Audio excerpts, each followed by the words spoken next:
guys, welcome back to my YouTube channel. It's been a while. Welcome to another episode of NCC Natasha Communication Center. Di episode pertama ini, di episode baru-barunya ini, aku bakal share kalian tentang apa sih pengaruh teknologi terhadap e-bisnis dan e-commerce di masyarakat milenial. Oke.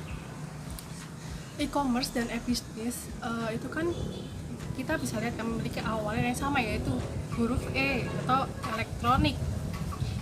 Maksud dari elektronik tersebut merupakan sebuah aktivitas transaksi yang dilakukan dengan menggunakan perangkat elektronik atau digital.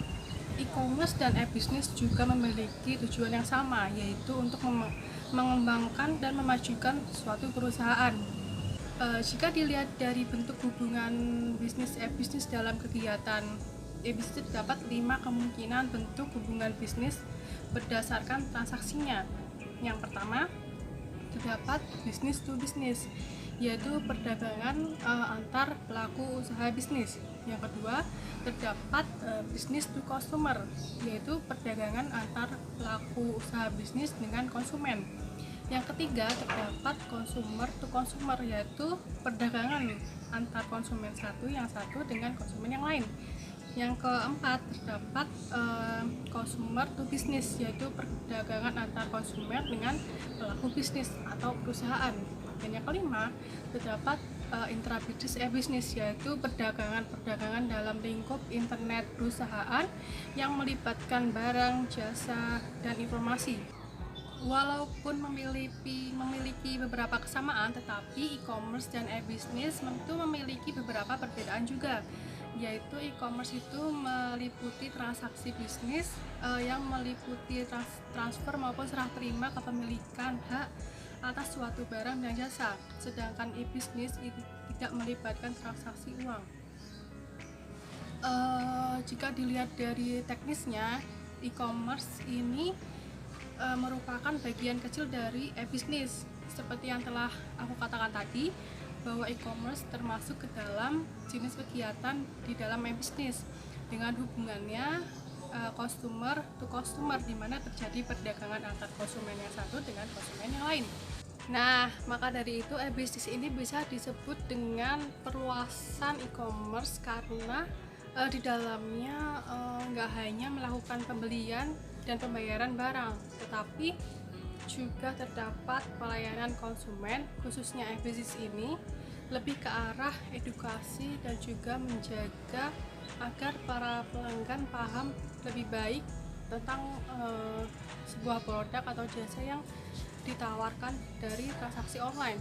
Sedangkan e-commerce hanya menjalankan tugasnya sebagai media transaksi jual beli secara online saja.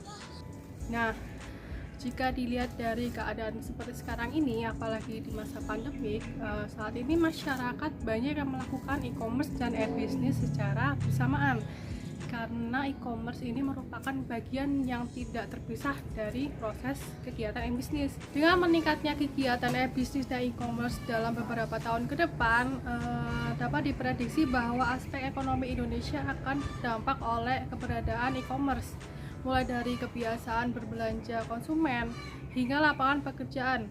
Pada tahun 2022 diketahui akan diprediksi pertumbuhan pasar e-commerce Indonesia dapat merangkul sekitar 26 juta pekerja atau 20% angkatan kerja Indonesia.